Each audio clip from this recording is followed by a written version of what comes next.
সন্মুখত অসমীয়াৰ হেপাহৰ ৰঙালী বিহু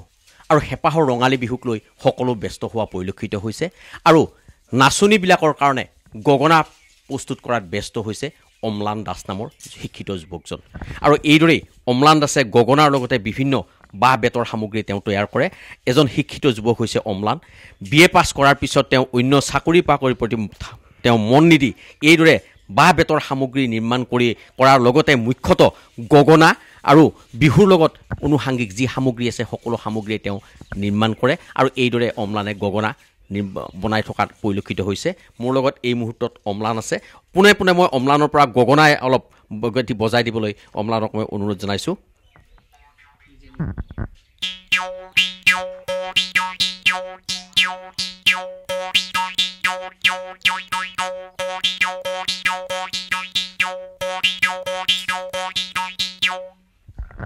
তুমি এই কামটো কেতিয়া শিকিছিলা তো 2020 শিকিছিলো যোৰহাট ৰেইন ফৰেষ্ট ৰিচাৰ্চ ইনষ্টিটিউটত কিমান পঢ়া শুনা কিমান কৰিলা মই ডিগ্ৰী কমপ্লিট কৰিলো ক'ৰ পৰা কৰিলা মঙ্গলদৈ কলেজৰ পৰা এই কামটো তুমি চাকৰি বাকৰিৰ প্ৰতি একো মন দিয়া নাই নেকি এই কামটো কৰিব আৰু চাকৰিটো লাগে বাৰু চবকে কাৰণ পিছত লেভেল এটা লাগে চবকে কিন্তু মানে কি হ'ল চাকৰিটো বিচাৰিলে নাপায় তাৰ সলনিও যে চাকৰি বিচাৰি থকা আগত কিবা এটা কৰি চলিব লাগিব সেই হিচাপে এইখিনি কাম হাতত ল'লোঁ এনেকৈ কৰি আছোঁ এতিয়া এই কামটো কৰি তুমি গগনা বিক্ৰী কৰি বছৰ এটা ছিজনত তুমি কিমান টকা উপাৰ্জন কৰা 3-4 লাখ মান টকা ইনকাম কৰিব পাৰি আৰু এইবাৰ এতিয়ালৈকে কিমান টকা উপাৰ্জন কৰিলা এইবাৰ আঢ়ৈমান হ'ল আৰু হয় তুমি এই গগনাসমূহ কোন ঠাইলৈ বিক্ৰী কৰা এইটো বিভিন্ন ঠাইৰ পৰা মানে হ'লচেলাৰবিলাক আহে তেজপুৰ যোৰহাট তাৰপিছত ইফালে নলবাৰী মঙলদৈৰ পৰাও আহে এনেকৈ আৰু এটা গগনাত কিমান দাম নিৰ্ধাৰণ কৰা তুমি হ'লচেল আপোনাৰ 60-70 এনেকৈ তাৰপিছত আপোনাৰ যিটো ৰিটেইল হয় সেইটো 120 100 150 এনেকুৱা হয় আৰু কাৰোবাক যদি কভাৰটো লাগে তেতিয়াহ'লে আপোনাৰ 250 মান পৰে যায় হয় এই গগনাবিলাক ইয়াৰ প্ৰশিক্ষণ দিবলৈ তুমি ক'ৰবাত যোৱা নেকি গগনা প্ৰশিক্ষণ আচলতে নহয় এই বাকী ফাৰ্নিচাৰ হওক বা ডেক'ৰেশ্যন আইটেম কাটলাৰী আইটেম এইবিলাক শিকাবৰ কাৰণে যাওঁ আৰু আপোনাৰ কিছু 2 বছৰৰ পৰা আপুনি নাৰিকলৰ যিটো আমি খোৱা খাই উঠি নাৰিকলৰ বাকলিটো পেলাই দিওঁ সেই বাকলিটোৰ পৰাও ডেক'ৰেশ্যন আইটেম বনোৱা প্ৰশিক্ষণ দিয়া আৰম্ভ কৰিছোঁ তুমি ক'ত প্ৰশিক্ষণ দিবলৈ গৈছা এতিয়ালৈকে অসমৰ বাহিৰত আপোনাৰ মহাৰাষ্ট্ৰ বিহাৰ মণিপুৰ ত্ৰিপুৰা আৰু মেঘালয় অৰুণাচল এইখিনি নাগপুৰতো গৈছোঁ তাতে কি প্ৰশিক্ষণ দিয়া তুমি এইবিলাকেই আৰু বাঁহৰ পৰা হাতেৰে কেনেকৈ বস্তু বনাব পাৰি মেচিন খুব কম মেচিনৰ সহায়ত এনেকুৱা তুমি এই কামটো এতিয়া চাকৰি বাকৰি কৰিম বুলি ভাবিছা নে এই কামটোৱে সৰগত কৰি চলি যাম বুলি ভাবিছা বৰ্তমানটো এতিয়া এইটোৱে কৰিম বুলি ভাবিছোঁ পিছলৈ নাজানো কি হয় এনেকুৱা আৰু এডাল বাঁহৰে কিমান গগনা সজাব পাৰি এডাল বাঁহত এডাল বাঁহৰে আপোনাৰ এটা বস্তুৱে বনাব নোৱাৰি আপোনাৰ আগৰখিনি কিবা বেলেগ এটা হ'ব মাজৰখিনি কিবা এটা হ'ব বা গুড়ৰখিনি কিবা এটা হ'ব ঠিক তেনেদৰে আপোনাৰ এডাল ভলুকা বাঁহৰ যদি আমি চাব যাওঁ 80,000 পৰা 90,000 টকা বস্তু বনাওঁ এডাল বাঁহত বিভিন্ন সামগ্ৰী আপোনাৰ জেকনিৰ পৰা গুড়ি তোলে তুমি এইবাৰ আৰু গগনা কিমান বনাবা এইবাৰ আপোনাৰ আৰু 3,000 মান বনাম বুলি ভাবিছোঁ যদি সময় পাওঁ হঠাতে ক'ৰবাত যাব লগাও হয় তেতিয়া অলপ হেৰি হৈ যায়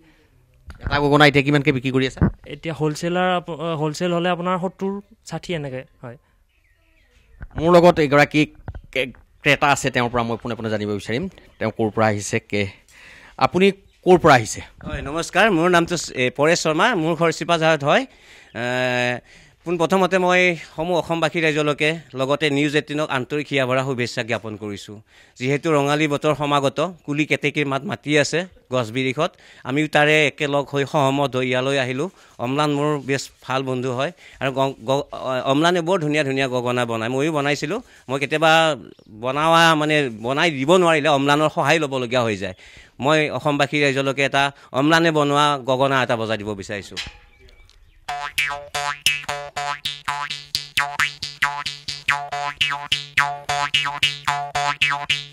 বহুত ভাল বনায় আৰু খুব ভাল বজায়ো সি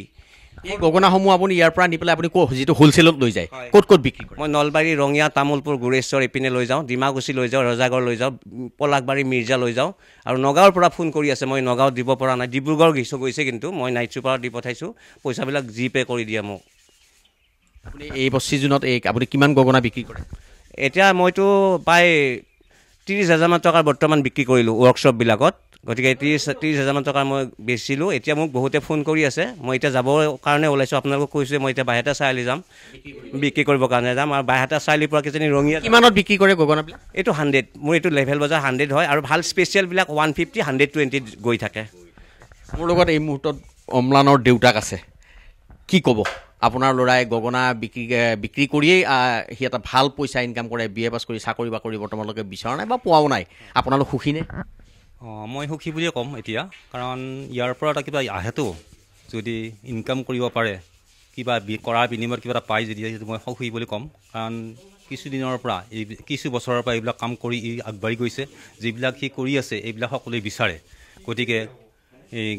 গ্ৰাহক ইয়াত বিচাৰিবলৈ কথা নাই, কাৰণ ইতিমধ্যে সকলোৱে জনাজাত হৈছে। গ্ৰাহক নিজে নিজে ঘৰলৈ গুচি আহে। গতিকে সি অকল গগনা বুলিয়ে নহয়, বিহুৰ সামগ্ৰী বুলিয়ে নহয়, কিছুমান ঘৰৰ আইটেম আছে সেইবিলাকো বিক্ৰী কৰে। ফাৰ্নিচাৰ আদি কৰি চোফা ছেটৰ পৰা আদি কৰি চকী মেজ এইবিলাক চব বিক্ৰী কৰে, বনায়। গতিকে সেইবিলাকো বিক্ৰী হৈ আছে। আপোনালোকে কিদৰে সহযোগ কৰে? সহযোগ কৰোঁ। সহযোগ তাৰমানে তাৰ যিখিনি সি কৰিব অকলে নোৱাৰে সেইখিনি মই সহযোগ কৰি দিওঁ। বছৰকত এটা বিহুৰ ছিজনত গগনা বেছি প্ৰায় 4 লাখ টকা। সেইটো অৱশ্যে হয়, কাৰণ এইখিনি এটা ফৰ্মুলা মতে গুচি গ'লে সেইখিনি হৈ যায়। কাৰণ বিহুৰ বতৰত সকলোখিনিয়ে বিচাৰে। গতিকে এতিয়ালৈকে আৰম্ভণি হৈছে এইবাৰ। গতিকে সেইটো আমি আশা কৰিছোঁ এইবাৰ হ'ব বুলি। এটা কথা ক'ব লাগিব, এইদৰে আচলতে ৰাতিপুৱা শোৱাৰ পৰা উঠিয়ে আচলতে গগনা প্ৰস্তুত কৰাত ব্যস্ত হৈ পৰে অম্লান। আৰু কোনো কথাই তেওঁ চিন্তা কৰিব নোৱাৰে, যিহেতু এইটো বিহুৰ ছিজন আৰু বিভিন্ন মানুহ বিভিন্ন দিশৰ পৰা তেওঁলোক গগনা নিবলৈ আহি হোলচেলাৰবিলাক আহে আৰু গগনাসমূহ এইদৰে আচলতে নিৰ্মাণ কৰি বিক্ৰী কৰে। আৰু বিহুৰ বতৰত এই ঘৰখন ব্যস্ততা বাঢ়ে, যিহেতু তেওঁ গগনাৰ লগতে অন্য সামগ্ৰীও বনায়। আৰু এইদৰেই প্ৰায় বহু বছৰ ধৰি অম্লানেই গগনা বিক্ৰী কৰি নিজৰ ঘৰখনৰ লগতে নিজে এটা স্বাৱলম্বিত হোৱা পৰিলক্ষিত হৈছে।